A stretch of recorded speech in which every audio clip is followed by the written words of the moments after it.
Right folks, today it's time for another top 10. This time we're going to take a closer look at the fourth horseman, the ES series from Gibson. Let's get into it.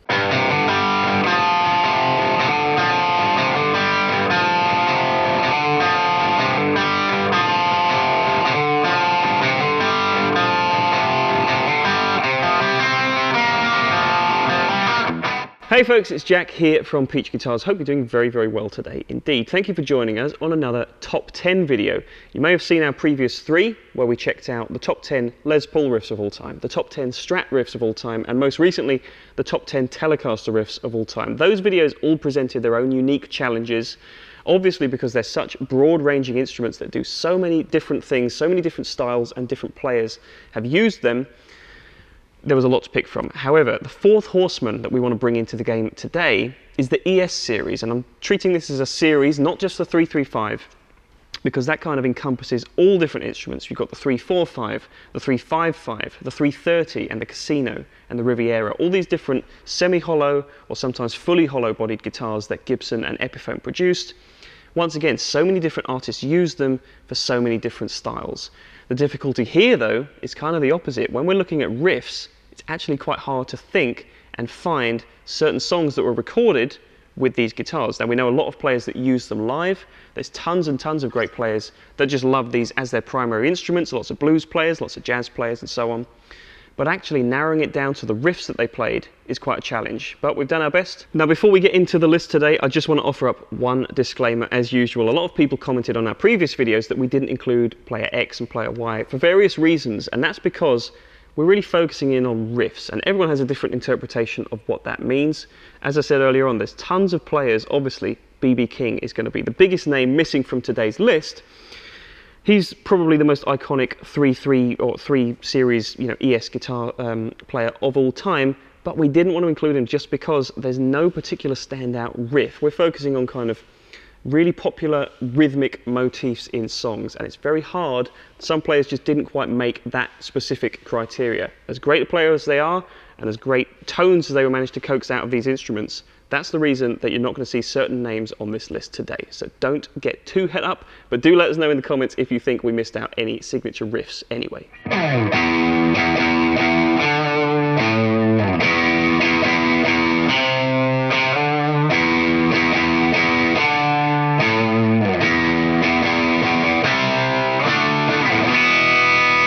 So without further ado, let's get into our picks for the Peach Guitars top 10 ES riffs of all time. One of the greatest modern day bastions of ES style guitar playing is Noel Gallagher from Oasis. Early on in the band's career, it was well known that he kind of used basically whatever was lying around, whether it was an Epiphone Les Paul, Johnny Marr's 1960 Les Paul Standard, just kind of flipped between the two, didn't really care. But he also threw in a smattering of semi-hollow ES style guitars, most notably an Epiphone Riviera. Later on in his career, he was known for using ES 345s, 355s, and all that stuff. So we're kind of taking a little bit of artistic license here. I think this is probably the best riff that he ever penned. Arguably, he did steal it from Mark Bolan, but he certainly appropriated it in such a way that it reignited the burning passion that a lot of kids had in the 90s for playing electric guitar. And that is as important as anything else.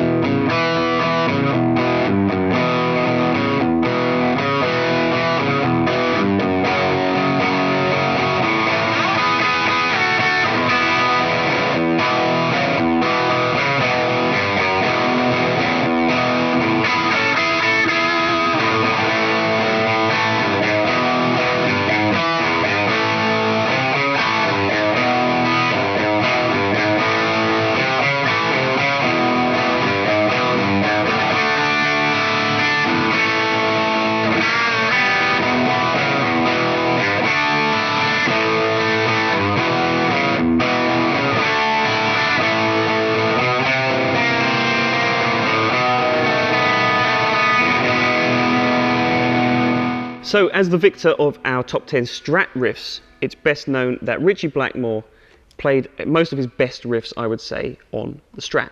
But early on in his career, in the late 60s, when he was playing with Deep Purple in the early days, he was known to play a 61 335. We've covered this more extensively in our Tale of Two Tones, if you haven't seen that. It's quite hard to find signature riffs from that time period. Like I said, everything kind of came a little bit later when he was playing the Strat, but this is one of the best examples of early days Deep Purple. He still had that same technique, he still had that same level of aggression, and it works just as well on the 335 as it does on his Strat.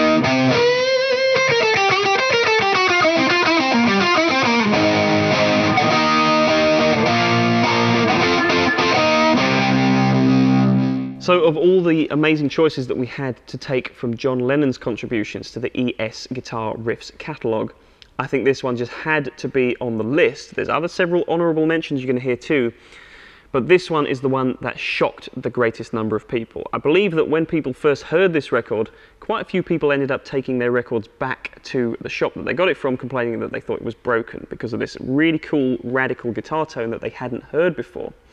I believe it was done by plugging the guitar pretty much straight into the board, straight into a Neve console, and cranking everything to get that very cool and very unique console distortion. Pure attitude, pure rock and roll, often overlooked, but very, very historically significant.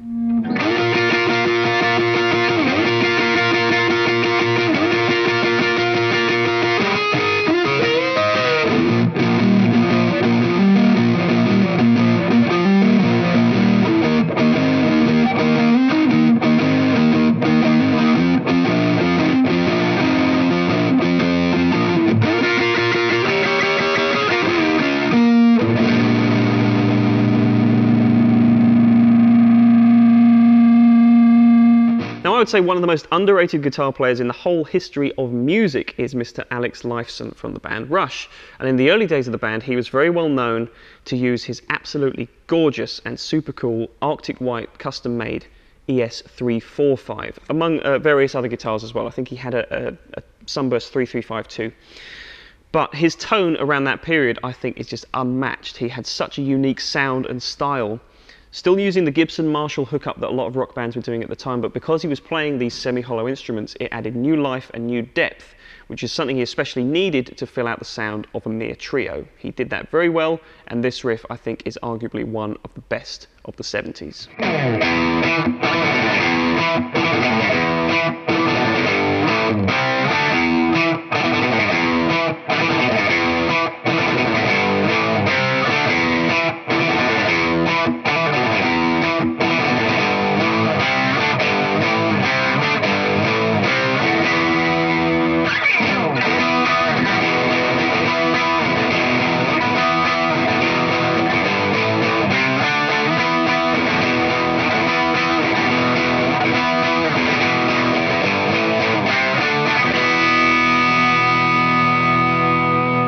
So as one of the greatest ES335 guitar players of all time, Larry Carlton has certainly had his fair share of great, really signature licks, and he's probably best known for his amazing solo on Kid Charlemagne on Steely Dan's work. But in terms of his riffs, whether he penned this one or not, I don't know, but I do believe he played it on the record, and it's very much a signature 335 tone. So here's our contribution to the riff section, Josie.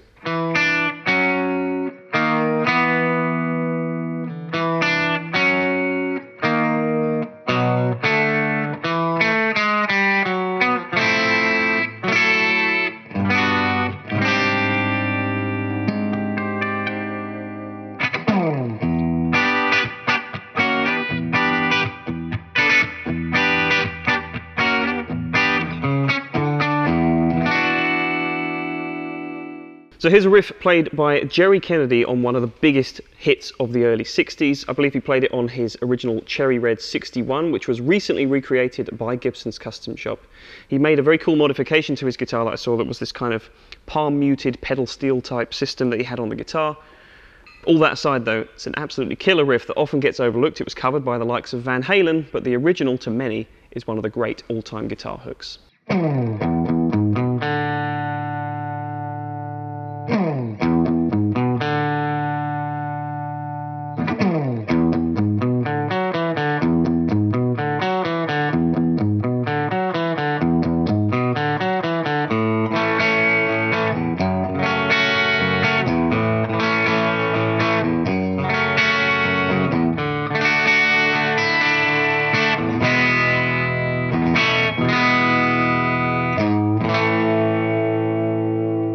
So we're going to have a bit of fun with this list and take a few liberties here. If there's a player that's become really, really well known for playing an ES series guitar, but we couldn't necessarily 100% verify that they played it on a recording, we're just going to have some fun and throw it in anyway. So here's a great early days Foo Fighters track. Back when Dave Grohl, I mean, who knows, maybe he was, but he probably wasn't using his signature DG335 or any guitar that was based off at that point. But when you do play it on a 335 or any of that kind of semi-hollow style guitar, it just brings extra life to the tone, makes things sound a little bit bigger, and it really suits this track.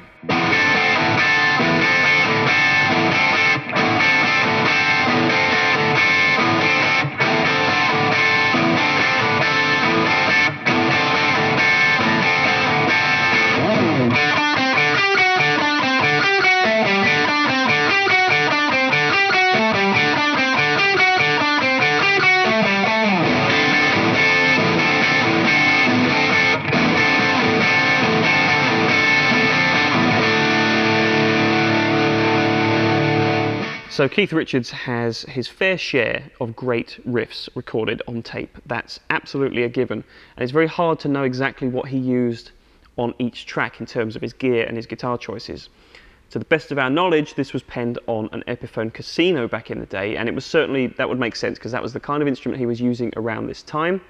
This is one of those riffs that often gets forgotten again, but it's such an integral part of the song, it really drives the whole thing, and that kind of haunting, very much hollow nature to the tone of this track definitely makes sense. It was probably done on a casino. So here we go.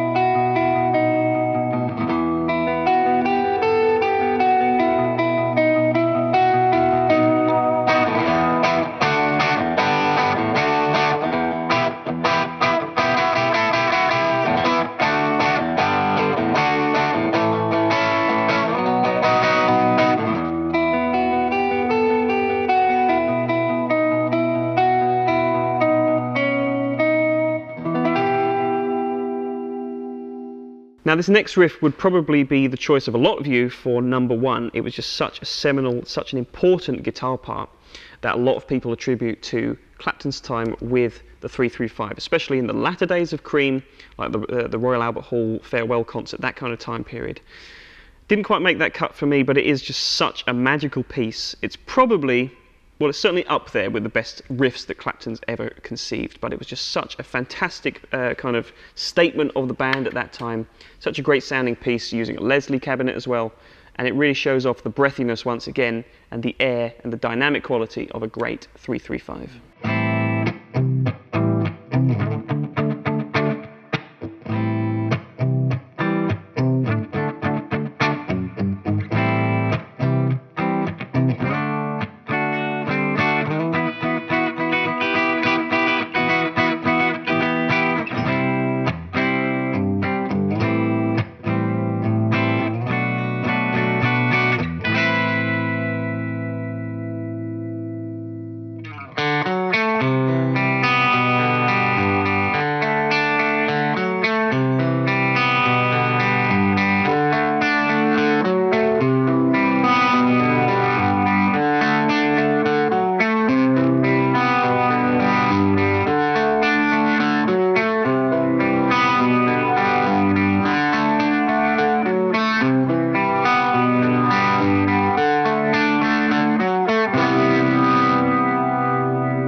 So as usual with these lists, before we tell you what number one is, we've got to add in a few honourable mentions, riffs that didn't quite make the cut, but are still equally fabulous. So let's get into the honourable mentions section.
So here's the #1 ES riff of all time. I don't think there was any contest about this whatsoever.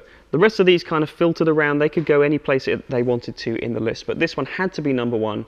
It's probably the most famous guitar riff of all time, and it's also probably the one riff that people play wrong most of the time. I did my best to try and learn it as closely to the recording as possible. Whether it was the original version that captivated you or the revamped version in the 80s played by Marty McFly, this is just an ultimate, timeless rock god of a riff.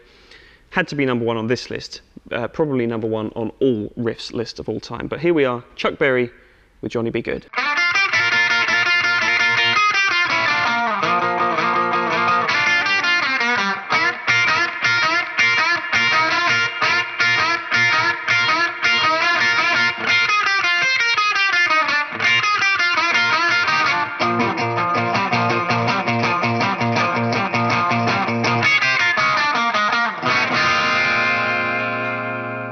So there we go, folks. Those are the top ES series guitar riffs of all time. That's quite a mouthful, quite a confusing topic maybe for some people, but hopefully I've managed to explain what we wanted to do with this list. Do let us know down in the comments below not only what you think of our selections, but also what you would have put in to your top 10. If you'd like any information about any of the instruments that I'm playing in today's video, then click the link in the description below and head to our website peachguitars.com, where you'll be able to see everything that I've played in this video, all the way from standard Epiphone, just straight off the shelf guitars, all the way up to bespoke Murphy Lab Gibson custom models. We've got everything, so there's plenty to check out on the website. So one last thing I'll just add into this video is to say, I just wanted to put a bit of emphasis on just how important this range of guitars actually is. Everybody knows that if you're going to take guitar seriously, you should have a good Strat, a good Tele, and a good Les Paul in your collection.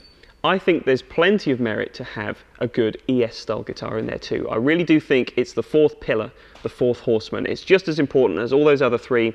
It's just as significant to the history of music, and there's just as much variety of different tones to get out of it as well. This list will prove that by just the sheer breadth of different players that we've included, different tones we've managed to coax out of these fabulous guitars. So thank you very much as always for watching, folks. Be sure to leave a like down below if you've enjoyed this video. Comment down below with your thoughts. Let me know what would make your top 10.